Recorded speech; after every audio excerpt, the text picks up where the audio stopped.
Hi, in this video I'm going to share with you a tip that was mentioned or forwarded to me from one of the members of Social Trader Tools. So for those of you who are familiar, Social Trader Tools is the trade copier that we use to copy all of the trades.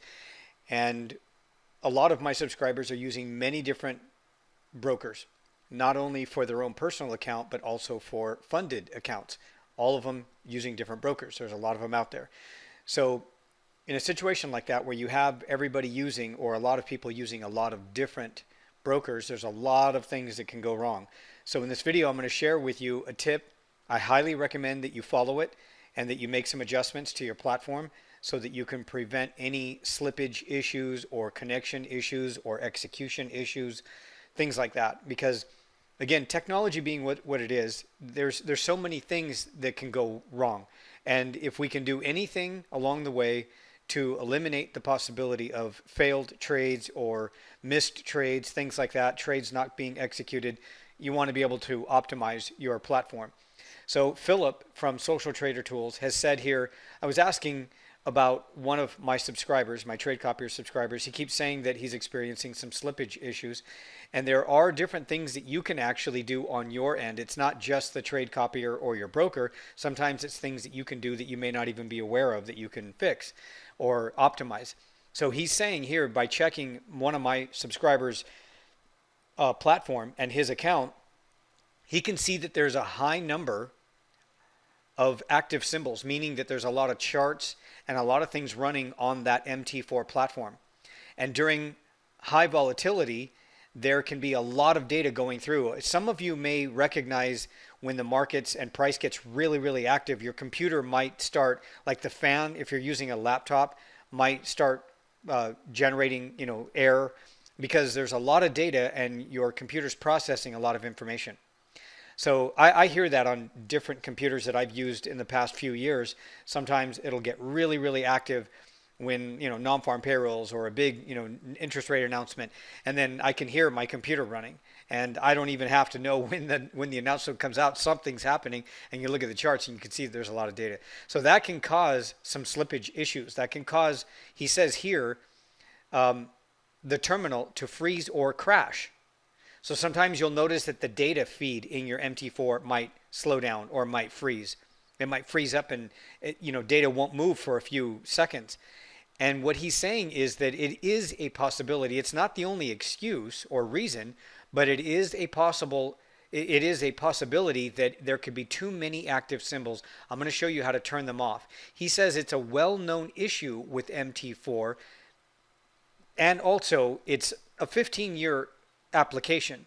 It's a 15-year-old application.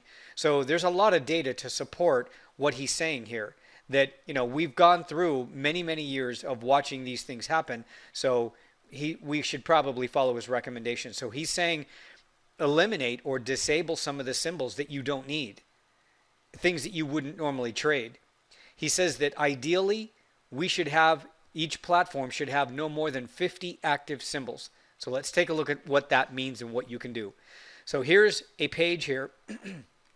And there are some currency pairs that I just don't spend too much time. Like these are the basic, but there are other currency pairs that I don't spend any time ever trading. But if I go over here to either file, sorry, that's not right. I want to go over here. Highlight this market watch button right here on the top left. Highlight that. These are all the symbols.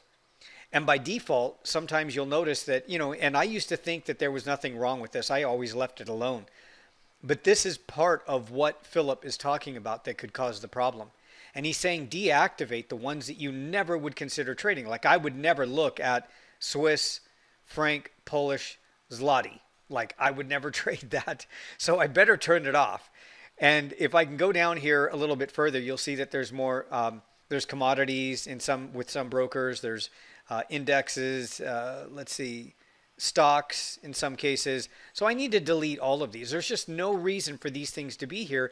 And I clearly have well over 50 on this list. So the way to remove these is to right click anywhere on this panel and go right down here to the word that reads symbols. And that's going to open up another box that looks like this. You might be familiar with this. So right here, I'm going to expand this. And here I can see all of the symbols that my broker offers me. So I'm going to go in here and start off with Forex. And I'm going to turn off the ones that I would never consider trading. Australian Canadian, Australian Swiss, I would never consider trading those. So just click hide, and then you'll notice that it goes from gold to gray, meaning that it's turned off. And it'll start turning them off here and removing them from this side panel. And I'm going to click that one here. Australian yen, I used to trade it years ago, but I don't anymore. Australian New Zealand, get rid of that. Canadian Swiss, I just don't trade these. You know, they're viable options. I've traded them in the past, but I would never ever consider trading them now. So there's no reason to even have these on here. And this is what he's saying could create some issues where when the markets get really hyperactive due to certain, certain events, this could cause some freezing or some slippage because the data is getting sort of like a bottleneck. And that is part of what could potentially cause some slippage. So even though we're doing all of this work to make sure that we eliminate all the possibilities of slippage, this is one of the areas that we want to optimize, each and every one of us, and we want to get rid of them. So continue all the way down the list. You can do the same thing. These are all my Forex pairs, and then to hide it, and then to go to the next, I can go over here to index or indices. I wouldn't trade this one. I wouldn't, I look at these, but I can set these up on, let's say, TradingView, if I wanted to monitor some of these other markets. But if I'm never going to execute a trade here, then I need to get rid of these. So again, going all the way down the list, get rid of these that you never consider or never would use or trade. Same thing with metals. Just keep working your way down these lists because these will sometimes, look at these, like there's no reason for this to be here. So I really need to turn these off.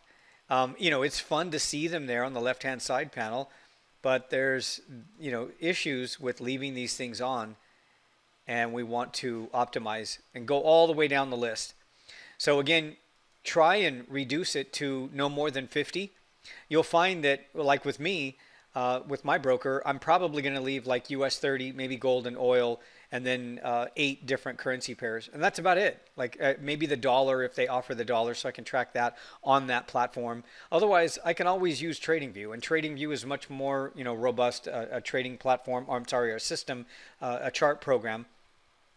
So this is a really good idea. I highly recommend that everybody always do this.